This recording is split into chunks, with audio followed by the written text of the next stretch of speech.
மோமின்களுடைய பண்பு. குர்ஆன் ஷரீஃபிலே அல்லாஹு தஆலா மோமின்களுடைய வணக்கத்தை பற்றி சொல்லி வரும் பொழுதெல்லாம் வாழ்க்கையின் நடைமுறையிலே பேண வேண்டிய அதபுகளையும் ஒழுக்கங்களையும் அடுத்து அல்லாஹ் சொல்வான். இந்த குர்ஆனுடைய பாணி. கத் அஃப்லஹல் முஃமினூன் அல்லதீன ஹும் ஃபீ ஸலாத்திஹிம் காஷிஊன். தொழுகையில் அவர்கள் இறையச்சம் உள்ளவர்களாக நிற்பார்கள்னு சொன்னான். அதுக்கடுத்து சொல்றான் வல்லதீன ஹும் அனில் லஹ்வி முஅரிதூன். தேவையில்லாத விஷயங்களை விட்டு அவர்கள் நீங்கி இருப்பார்கள். அவர்கள் ஸகாத்தி ஃபாயிலூன். ஸகாத்தை நிறைவேற்றுவார்கள் என்று சொல்லிவிட்டு அதற்கடுத்து அல்லாஹு தஆலா அவருடைய அமானிதங்களை பேணி நடப்பார்கள். எங்கெல்லாம் வணக்கத்தை அல்லாஹு தஆலா சொல்லி வருகிறானோ அதை தொடர்ந்து வாழ்க்கையில் நாம் பேண வேண்டிய அதபுகளையும் குண இயல்புகளையும் அல்லாஹு தஆலா சேர்த்தே சொல்லி வருகிறான். அப்படி சொல்லி வரக்கூடிய ஒன்றில்தான் இன்று ஓதப்பட்டதிலேயும் அல்லாஹ் வணக்கங்களை தொடர்ந்து நம்முடைய வாழ்க்கையின் நடைமுறைகளை சொல்லக்கூடிய அந்த ஒன்றில் ஒரு 2 தன்மைகள் மூமின்களிடத்தில் இருக்கணும் என்று அல்லாஹ் சொல்கிறான். ஒன்று அவருடைய அமானிதத்தில் பொறுப்பு, இன்னொன்று வாக்குறுதியில் பொறுப்பு. வல்லதீன ஹும் லிஅமானாத்திஹிம் வஅஹதிஹிம் ராஊன். அவருடைய அமானிதங்களிலேயும் வாக்குறுதிகளிலேயும் கவனமாக இருப்பார்கள், அதை பேணி நடப்பார்கள் என்று அல்லாஹ் தஆலா சொல்கிறான். அமானிதம்னா என்ன? யாராவது தொட்டுக்கிட்டு கொடுத்து வச்சு திரும்ப எனக்கு தரணும்னு சொல்லி கேட்டா கொடுக்கறது, அதுவும் அமானிதம் தான். பொருள் எதையாவது கொடுத்து வச்சு நான் கொஞ்ச நாள் கழிச்சு வாங்கிக்கிறேன் என்று சொல்லி திரும்ப கேட்டா அந்த பொருளை கொடுக்கறது அமானிதம் தான். நமது உயிரின் மேலான கண்மணி முஹம்மது ரசூலுல்லாஹி ஸல்லல்லாஹு அலைஹி வஸல்லம் அவர்கள் ஸல்லல்லாஹு அலைஹி வஸல்லம் சொல்லுங்களேன், மதீனா பட்டணத்திற்கு அவர்கள் ஹிஜ்ரத் செய்வதற்கு முன்னாலே அதற்கு அலி இப்னு அபீ தாலிப் ரலியல்லாஹு அன்ஹு இடத்திலே மக்காவாசிகள் அவரிடத்தில் கொடுத்து வைத்திருந்த பொருள்களை எல்லாம் அந்த அமானிதங்களை திரும்ப ஒப்படைத்து விட்டு நீங்கள் வந்து சேர வேண்டும் என்று சொல்லி சொன்னார்களே, இது அமானிதம். அதனாலே அமானிதம் என்பது பொருள்களை கொடுத்து வைத்தாலும் பணங்களை கொடுத்து வைத்தாலும் அதையெல்லாம் திரும்ப ஒப்படைப்பது என்பது உயர்ந்த நடைமுறை. அது வெறும் பொருளாதாரம் பணம் என்பது மாத்திரமல்ல, வியாபாரத்திலும் அமானிதம் தேவை. வியாபார ஒப்பந்தம் போட்டிருக்கிறோம், அதிலேயும் அமானிதம் என்பது தேவை. அத்தாஜிரு சதூகுல் அமீன் ஸல்லல்லாஹு அலைஹி வஸல்லம் சொல்லுவாங்க, உண்மையாளரான நன்னம்பிக்கை உள்ள ஒரு வியாபாரி நாளை நபிமார்களோடும் சித்தீகீன்களோடும் இருப்பார் என்று சொன்னார். எவ்வளவு பெரிய தரஜா!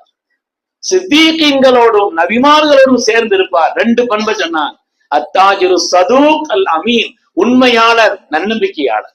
நம்பிக்கையாளர், அவரை நம்பி எதையும் செய்யலாம். அப்படிப்பட்ட நம்பிக்கையாளரான உண்மையாளர் நபிமார்களோடு சேரும். வியாபார காரியங்கள்லையும் அந்த நேரத்திலே அமானிதங்கள் பெறணும். பொருள்களை கொடுத்து வைத்து வாங்குவதில் மாத்திரமல்ல அமானிதம், வியாபார காரியங்களிலேயும் அமானிதம் என்பது தேவை. வியாபாரத்துல மாத்திரமல்ல, இந்தியாவுல இஸ்லாம் பரவுனதுக்கான காரணம், இந்தியாவிலையும் சரி மலேசியாவிலையும் சரி இந்தோனேஷியாவிலையும் சரி இஸ்லாம் அங்கே எப்படியெல்லாம் பரவியது என்ற வரலாற்றை நீங்கள் படித்து பார்த்தால், இந்தோனேஷியாவுக்கு இந்தியாவிலிருந்து சென்ற 9 வியாபாரிகள் அவர்கள் தான் இந்தோனேஷியா முழுவதும் இஸ்லாம் ஆகுவதற்கு, இந்த உலகத்திலேயே அதிகமான முஸ்லிம்கள் வாழக்கூடிய நாடு இதுதாங்க இந்தோனேஷியா. அந்த இஸ்லாம் ஆகுவதற்குண்டான காரணம் இந்தியாவிலிருந்து சென்ற 9 வியாபாரிகள் என்பது வரலாறு. அதனால வியாபாரத்திலையும் அமானிதத்தை பேண வேண்டும். அதே போல அமானிதங்கள் பேண வேண்டியது அதுல மாத்திரமல்ல, ரகசியத்திலையும் அமானிதத்தை பேணும். யாராவது நம்மள்ட்ட ஒரு ரகசியம் சொல்றாங்க, சொல்லி வச்சிருக்கிறாங்க, ஒருத்தரையும் சொல்லாதீங்க, இவர்களையும் ஒருத்தரையும் சொல்லாதீங்கன்ற ரகசியத்தின் அஸ்ரார்களையும் பேண வேண்டும், ரகசியங்களையும் பேண வேண்டும். அதுலயும் அமானிதம். ஸல்லல்லாஹு எந்த அளவுக்கு சொன்னாங்கன்னா, ஹதீஸ், ஒரு மனிதன் ஒரு ஆள் நம்மள்ட்ட பேசிக்கிட்டு இருக்கிறார். பேசிக்கிட்டு இருக்கும் பொழுது நீங்க பாக்குறாரு, யாரும் பாக்குறாங்களா? ஒருத்தரும் பார்க்கல, யாரும் பார்க்காம உங்கள்கிட்ட சொல்லணும்னு நினைக்கிறார் என்றால் பொய் அமானிதம், அது ஒரு அமானிதம்னு சொன்னாங்க. இப்ப அந்த பேஜை நீங்க யாரையும் சொல்லிட்டு கூடாதுன்னு சொன்னாங்க.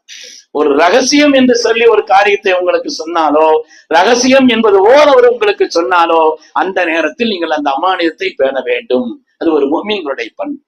இன்னல்லாஹ யஅமுருக்கும் அன் துஅத்துல் அமானாத் இலா அஹ்லிஹா.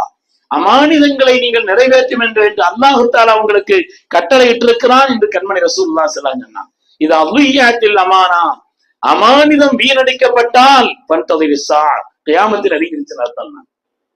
கியாமத் வந்துருச்சுன்னு சொன்னான். அதனால அமானிதங்களை பொருளாதாரத்திலே, பொருள்களிலே, வியாபாரங்களிலே, நம்மிடத்தில் சொல்லி வைத்த ரகசியங்களிலே, அது மாதிரி உள்ள காரியங்களில் எல்லாம் அமானிதத்தை பேண வேண்டும் என்று மார்க்கம் நமக்கு சொல்லி தருகிறது. அது மாதிரி இதை போலவே ஒப்பந்தமும் வாக்குறுதியும். ஒரு ஒப்பந்தம் பண்ணியிருக்கிறாங்க, ஒரு வாக்குறுதி சொல்லியிருக்கிறார் என்று சொன்னால் அந்த வாக்கு இன்னல்லாஹதக்கான மஸ்கூலா, செய்யப்பட்ட அந்த ஒப்பந்தங்களை வாக்குறுதிகளை நீங்கள் நிறைவேற்றுங்கள், அது குறித்து கியாமத்தில் கேட்கப்படுவீர்கள். அல்லாஹ் சொல்கிறான் இன்னல்லாஹதக்கான மஸ்கூலா, அது குறித்து கியாமத்தில் கேட்கப்படும். எனவே சும்மா போற போகிறவன்னு சொன்னா அப்படிங்கிறது அல்ல. ஒரு மூமின் சொன்னார், யார் விஷயத்தில் சொன்னாலும் சரி, அவங்க விஷயத்தில் அந்த காரியத்தை நிறைவேற்ற வேண்டும். லா தீன லிமன் லா அஹ்த லஹு, யார் ஒப்பந்தத்தை நிறைவேற்றவில்லையோ அவர்களிடத்தில் தீனே இல்லைன்னு நாங்க சொல்றாரு. லா தீன லிமன் லா அஹ்த லஹு. அதனால அது விஷயத்திலே ஒப்பந்தங்களை, அது மாதிரி வாக்குறுதிகளை நிறைவேற்ற வேண்டும். இந்த ஒப்பந்தம்ங்கிறது அல்லாஹ் ரசூலோடு உள்ள ஒப்பந்தம்ங்கிறது இருக்குது, அடியார்களோடு உள்ள ஒப்பந்தமும் இருக்குது. அல்லாஹ்விடத்துல நம்ம ஒரு ஒப்பந்தம் பண்ணிருக்கிறோம், இன்ஷா அல்லாஹ் இந்த காரியம் நடந்துருச்சுன்னு சொன்னா, இந்த வருஷத்துக்குள்ள கல்யாணம் முடிஞ்சிருச்சுன்னா ஏதோ ஒண்ணு வச்சுக்கோங்களேன் என்றால் நான் இப்படி செய்ய பாரு, முடிஞ்சதோடு அதை மறந்துடக்கூடாது. அல்லாஹோடு ஒரு ஒப்பந்தம் பண்ணாருன்னு சொன்னா அந்த ஒப்பந்தத்தை என்ன செய்யணும், ரொம்ப நாளா நடக்காம இருக்குதுங்கிறதுனால இவர் எதையாவது ஒண்ணு அல்லாட்ட ஒப்பந்தம் போடுறாரு, இப்படி ஒரு காரியத்தை செய்யறார் என்றால் அந்த ஒப்பந்தத்தை வாழ்க்கையிலே பல்வேறு விதமான தொடரான சிக்கல்கள் யாருக்காவது ரொம்ப வந்துகிட்டே இருக்குதுன்னா அவங்க பல்வேறு விதமான ஒப்பந்தங்களை ரப்போடு செய்திருப்பார்கள், நிறைவேற்றாம இருந்திருப்பாங்க. நீங்க கவனிச்சு பார்த்தா தெரியாது. இந்த ரப்போடு பல ஒப்பந்தங்களை செய்திருப்பார்கள், அதை நிறைவேற்றாம இருந்திருப்பாங்க என்றும் பெருமக்கள் நமக்கு விளக்கம் சொல்வார். அல்லாஹ் ரசூலோடு செய்து கொண்ட ஒப்பந்தம், அதுல அனஸ் இப்னு நதர் ரலியல்லாஹு ஒரு சஹாபி, செய்தனா அனஸ் இப்னு நதர் ரலியல்லாஹு, இவங்க பத்ர்ல கலந்துக்கிறல்ல, ஆனா போயிட்டு வந்த பிறகு எல்லாரும் பத்ருக்கு போயிட்டு வந்தவர் ரொம்ப வேதனைப்பட்டாங்க. நாயகமே, இந்த வியாபார கூட்டத்தை தடுக்கிறதுக்கு தான் நீங்க போறீங்க அப்படின்னு தான் நினைச்சு நான் அதில் இருந்தனே தவிர எனக்கு எந்த காரணம் இல்லை நாயகமே, பதில் இல்லாம ஆயிட்டனே என்று அவங்க சொல்லி ரொம்ப வருத்தப்பட்டுட்டு, இன்ஷா அல்லாஹ் அல்லாஹ்விடத்தில் நான் ஒப்பந்தம் செய்கிறேன், அடுத்து ஏதாவது இப்படிப்பட்ட யுத்தங்கள் வரும் என்று சொன்னால் நான் எப்படி நடக்கிறேன் என் ரப்பு பாத்துக்கிடுவான்னு சொன்னான். அந்த நேரத்தில் நான் எப்படி இருக்கிறேங்கிறத என் ரப்பு பாத்துக்கிடுவான்னு சொன்னான். அவர் ரப்போடு உள்ள ஒரு ஒப்பந்தம், ரப்போடு உள்ள ஒரு ஒப்பந்தம். உஹது யுத்தத்துல சுப்ஹானல்லாஹ் சையதுனா அனஸ் பின் நதர் ரலியல்லாஹு தஆலா அவர்கள் தன்னந்தனியாக நின்று அந்த கூட்டத்தங்களை எல்லாம் சிதறடித்ததிலே அனஸ் பின் நதர் ரலியல்லாஹுடைய பங்கு முக்கியமானதுன்னு சொல்லுவாங்க. தன்னந்தனியாக நின்று அல்லாஹ்வே குர்ஆன்ல அதை பாராட்டி எழுதிட்டான், பாராட்டு ஆயத்தை இறக்கிட்டான். சதகு மா ஆஹதுல்லாஹ் அலை, அல்லாஹ்விடத்தில் செய்து கொண்ட ஒப்பந்தத்தை உண்மைப்படுத்தி விட்டார்கள். அல்லாஹ் ஆயத்தை இறக்கிட்டான். சதகு மா, அல்லாஹ்விடத்தில் செய்து கொண்ட அந்த ஒப்பந்தத்தை உண்மைப்படுத்தி விட்டார்கள். அல்லாஹ் யார் அந்த ஒப்பந்தம் செய்துட்டு நிறைவேற்றாம அவங்களையும் கண்டிச்சு அல்லாஹ் ஆயத்தை இறக்கிறான். வமின்ஹும் மன் ஆஹதல்லாஹ், சில பேர் இருக்கிறாங்க அல்லாஹ்ட்ட ஒப்பந்தம் பண்றாங்க, லைன் ஆத்தானா மின் ஃபத்லிஹி, ரப்பே நிறைய துட்டுலாம் வந்துச்சுன்னா, பணம் எல்லாம் நிறைய வந்துச்சுன்னா நான் வாரி வழங்குவேன், நான் அது கொடுப்பேன் இது கொடுப்பேன் அதை செய்வேன் இதை செய்வேன் அப்படின்னு அல்லாஹ்ட்ட ஒப்பந்தம் போட்டாங்க. வராதுன்னு நினைச்சுக்கிட்டே என்னமோ தெரியல, அப்படி ஒரு ஒப்பந்தம் எல்லாம் போட்டாங்க. பலமா அத்தாஹுமின் பகுதியை அல்லாஹ் அள்ளி கொடுத்த பொழுது பஹிலுபி, கஞ்சத்தனம் செய்தார். அல்லாஹ் சொல்ல கஞ்சத்தனம் செய்தார், முனாஃபிகீன்களின் கூட்டத்தில் சேர்ந்து விட்டார்கள் என்று அல்லாஹ் தஆலா கண்டிக்கிறான். அதனால ஒப்பந்தங்களையும் வாக்குறுதிகளையும் நிறைவேற்றுவது என்பது முஃமின்களுடைய உண்மையான சிறந்த பண்பு என்பதை குர்ஆன் ஷரீஃப் நமக்கு சொல்லி காண்பிக்கிறது. அது மாதிரி அடியார்களோடு அல்லாஹ் ரசூல் இடத்துலங்கிறது மாத்திரமல்ல, அடியார்களோடு செய்து கொண்ட ஒப்பந்தம், அவர்களோடு செய்து கொண்ட ஒரு ஒப்பந்தம், எல்லாம் பேசி முடிச்சு எல்லாம் சரியாயிடுச்சு, ஏன் மாறுறாங்கன்னு தெரியல, திடீர்னு விட்டுட்டு போயிடுறது. ஒப்பந்தம் பண்ணியாச்சுன்னா அந்த ஒப்பந்தத்தை நிறைவேற்ற வேண்டும், வாக்குறுதி செய்தாச்சுன்னா அந்த காரியத்தை நிறைவேற்றி விட வேண்டும். அருமையானவர்களே, ஸல்லல்லாஹு அலைஹி வஸல்லம் அவங்க மக்காவினுடைய வெற்றியின் பொழுது வந்தார்கள் அல்லவா, உஸ்மான் பின் தல்ஹா சாவியை கொடுக்க மறுத்தாரு, நான் உள்ள பேர் 2 ரக்காத் தொழுதுட்டு வர்றேன்னு சொன்னாங்க, சாவியை கொடுக்க மறுத்தாரு.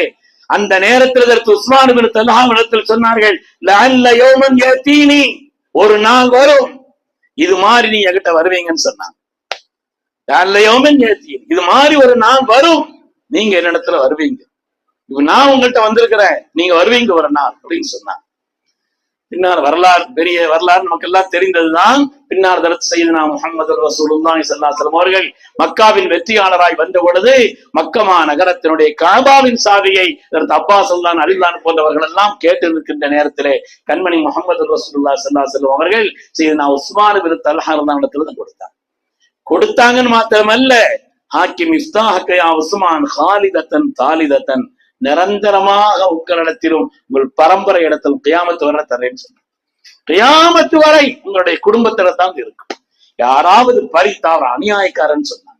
ஸல்லல்லாஹு முஅஜிஸா இன்னைக்கு உலகத்துல நிலை நிற்கக்கூடிய அற்புதம் அது. அதனால அப்படி சொல்லி கொடுத்தாங்க. அப்பாஸ்கள் தான் ரொம்ப அற்புதத்தை கேட்டாங்க. நாயகமே அது எங்கிட்ட தந்தா என்ன, எங்க குடும்பத்தை தந்தா என்னங்கிற மாதிரி கேட்டாங்க. ஸல்லல்லாஹு சொன்னாங்க, இது அது யௌம பிர்ரின் வ வஃபா, இது சிறந்த நாள், வாக்குறுதியை நிறைவேற்றுவதிலே இது உன்னதமான ஒரு நாள் சொல்லி ஹஜ்ரத் ரசூலுல்லாஹி ஸல்லல்லாஹு அலைஹி வஸல்லம் சொன்னாங்க. மக்களோடு செய்து கொண்ட ஒரு ஒப்பந்தம். அப்படி ஒரு நாள் வரும், நீங்க என்கிட்ட வருவீங்க அப்படின்னு சொன்னா நீங்க கொடுக்கல, ஆனா நான் கொடுப்பேன் அப்படிங்கிற மாதிரி ஒரு வாக்குறுதியை ஸல்லல்லாஹு கொடுத்த காரணத்தினால அவர்கள் எண்ணிய காரணத்தினால் அதை நிறைவேற்றினார்கள். அது மாதிரி ஸல்லல்லாஹு அலைஹி வஸல்லம் சில ஒப்பந்தங்கள் செய்தாங்க. ஆனால் ஸல்லல்லாஹு அலைஹி வஸல்லம் காலத்தை தாண்டிதான் அந்த ஒப்பந்தத்தை நிறைவேற்ற வேண்டிய நிலை என்பது இருந்தது. உதாரணமாக சையதுனா ஜாபிர் ரலியல்லாஹு அன்ஹு இடத்துல சொன்னாங்க. சையதுனா ஜாபிர் ரலியல்லாஹு அன்ஹு இடத்துல சொன்னாங்க, ஜாபிர் அவர்களை, லவ்ஜா மாதுல் பஹ்ரைன், பஹ்ரைன் நாட்டினுடைய செல்வம் ஹசானா ஒரு தடவை நம்ம இடத்துல வந்து குமியும். அப்படி குவிகின்ற நேரத்திலே எனக்கு கதா கதா கதா, அந்த நேரத்தில் நான் உங்களுக்கு அள்ளி கொடுத்தேன், இவ்வளவு உங்களுக்கு தரப்படும் அந்த நேரத்தில் இப்படி இப்படி இப்படின்னு சொன்னாங்க. ஸல்லல்லாஹு வஃபாத்துக்கு முன்னால சித்திக் நாயகத்துடைய காலத்துலதான் பஹ்ரைன் வெற்றி கொள்ளப்பட்டு ஏராளமான செல்வங்கள் வந்தது. அதில் செய்தின அபூபக்கர் சித்தீக் ரலியல்லாஹு தஆலா அன்ஹு அவங்க அந்த நேரத்துல சொன்னாங்க, மன் கான லஹு ஈதத்துன் ஃபல்யாத்தினா, யாருக்காவது ரசூல் கொடுத்த வாக்குறுதி இருந்தால் இங்க வரணும்னு சொன்னாங்க. ஸல்லல்லாஹு ஒரு வாக்குறுதி கொடுத்தா அவங்க எல்லாம் அங்க வரணும். உடனே ஜாபிர் ரலியல்லாஹு சொன்னாங்க, ஸல்லல்லாஹு இப்படி சொல்லி இருந்தாங்க. அதில் செய்தின அபூபக்கர் சித்தீக் ரலியல்லாஹு தஆலா அவர்கள் அங்க இருக்கக்கூடிய அந்த திருகத்தை எல்லாம் கையினால் அப்படி குவித்து அள்ளினார். அப்படி அள்ளினாங்க. அதை அள்ளி எங்கிட்ட தந்தாங்க. நான் எண்ணி பார்த்தேன், 500 திர்ஹம் இருந்துச்சு. அதில் செய்தின அபூபக்கர் சித்தீக் ரலியல்லாஹு சொன்னாங்க, இது மாதிரி இன்னொரு 500 எடுங்க. ஸல்லல்லாஹு அலைஹி வஸல்லம் கதா கதா கதா 3 தடவை சொன்னாங்க. அதனால 500 தங்க நாணயங்களை எடுத்துக்கங்கன்னு சொன்னாங்க. அதனால ஸல்லல்லாஹு அலைஹி வஸல்லம் காலத்துக்கு பின்னாலதான் கொடுக்க வேண்டிய ஒரு நிலை வந்துச்சுன்னா அப்பொழுதும் அந்த வாக்குறுதியை ஒரு முஃமினுடைய பண்பு என்ற காரணத்தினால்.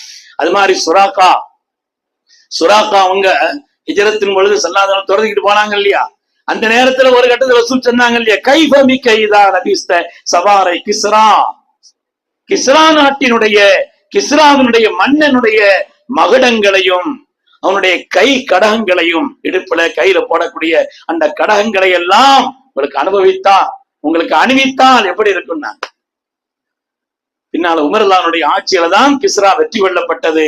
அவனுடைய கிரீடம், அவனுடைய கடகங்கள் எல்லாம் வந்த நேரத்துல, அந்த நேரத்தில் ஹஜ்ரத் செய்தனா சுராக்கா ரலியல்லாஹு தஆலா அவங்களை அழைச்சி ஸல்லல்லாஹு ஹஜ்ரத் செய்தனா உமர் பின் கத்தாப் ரலியல்லாஹு தஆலா கொடுத்தாங்க. அல்ஹம்துலில்லாஹ், சுராக்கா என்ற அந்த கிஸ்ராவினுடைய மன்னரிடத்தில் இருந்து ஒரு சாதாரண ஆயுதாபியான இந்த சுராக்காவிற்கு அல்லாஹ் இதை அணிவித்தானே, ரப்புக்கே இல்லா போடும் அவங்க சொன்னாங்க. ஸல்லல்லாஹு அலைஹி வாக்குறுதி நிறைவேற்றப்பட்டது. அதனால நாம் எல்லாம் சிறந்த முஃமின்கள் என்ற அடிப்படையிலே நாம் ஏதாவது அமானிதங்கள் நம்மிடத்தில் ஒப்படைக்கப்பட்டால், அது மாதிரி வாக்குறுதியையோ மற்றவர்களுக்கு நாம் ஒப்பந்தங்களை செய்திருந்தால் அதை நிறைவேற்ற வேண்டும் என்பதிலே கவனமா இருக்கிறோம். இது குடும்ப ஒப்பந்தமா இருக்கலாம், திருமண ஒப்பந்தமா இருக்கலாம், தொழில்துறை ஒப்பந்தமா இருக்கலாம், பிற சமயத்தவர்களிடத்தில் செய்த ஒப்பந்தமாகவும் இருக்கலாம். எல்லாவற்றையும் நிறைவேற்றுவதிலே ஒரு மோமின் கவனமாக இருக்க வேண்டும். அல்லாஹ் தஆலா சிறந்த மோமின்களாக நம் எல்லோரையும் அல்லாஹ் கபூல் செய்திருவானா. மேன்மையான மூமின்களுக்கு என்னென்ன உயர்ந்த குணங்கள் என்று அல்லாஹ் குர்ஆன் ஷரீஃபிலே பாராட்டி சொன்னானோ, கண்மணி ரசூலுல்லாஹி ஸல்லல்லாஹு அலைஹி வஸல்லம் எடுத்து சொன்னார்களோ, இந்த உயர்ந்த குணங்களை எல்லாம் வாழ்க்கையில் பற்றி நடக்கக்கூடிய உன்னதமானவர்கள் அல்லாஹ் நம்மை கபூல் செய்திருவானாக. ஆமீன் ஆமீன் யா ரப்பல் ஆலமீன். வஆகிரு தஅவானா